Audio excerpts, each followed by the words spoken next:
Telugu Desam party ఆవిర్భావం నుంచి తమ కుటుంబం పార్టీతోనే అనుబంధం కొనసాగిస్తుందని అనపర్తి ఎమ్మెల్యే నల్లమల్లి రామకృష్ణారెడ్డి అన్నారు. అనపర్తి నియోజకవర్గ టీడీపీ ఇన్ఛార్జిగా నల్లమల్లి మనోజ్ రెడ్డి నియామకం పార్టీ కార్యకర్తల్లో కొత్త ఉత్సాహాన్ని నింపిందని చెప్పారు.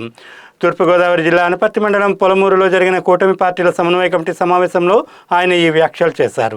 తూర్పుగోదావరి జిల్లా అనపర్తి మండలం పొలమూరులోని ఎస్వీఆర్ ఫంక్షన్ హాల్లో నిర్వహించిన కూటమి పార్టీల సమన్వయ కమిటీ సమావేశంలో ఎమ్మెల్యేలు నల్లమల్లి రామకృష్ణారెడ్డి, గోరంట్ల బుచ్చయ్య చౌదరి, టీడీపీ అనపర్తి నియోజకవర్గ ఇన్ఛార్జ్ నల్లమల్లి మనోజ్ రెడ్డి పాల్గొన్నారు.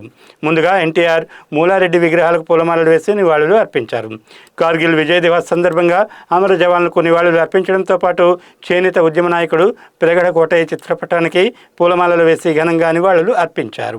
ఈ సందర్భంగా ఎమ్మెల్యే నల్లమల్లి రామకృష్ణారెడ్డి మాట్లాడుతూ, రాష్ట్రంలో అతి చిన్న వయసులోనే టీడీపీ నియోజకవర్గ ఇన్ఛార్జిగా నల్లమల్లి మనోజ్ రెడ్డి నియమితులు కావడం గర్వకారణమన్నారు. నియోజకవర్గానికి ఇన్ఛార్జి లేకపోవడంతో ముఖ్యమంత్రి చంద్రబాబు ఆదేశాల మేరకు మనోజ్ రెడ్డిని సమన్వయకర్తగా నియమించడం, జిల్లాలో అత్యధిక టీడీపీ సభ్యత్వాల నమోదు విజయవంతంగా నిర్వహించారని తెలిపారు. అనంతరం పార్టీ రాష్ట్ర అధ్యక్షుడి ఉత్తర్వులతో అనపర్తి నియోజకవర్గ ఇన్ఛార్జిగా అధికారికంగా బాధ్యతలు అప్పగించారన్నారు.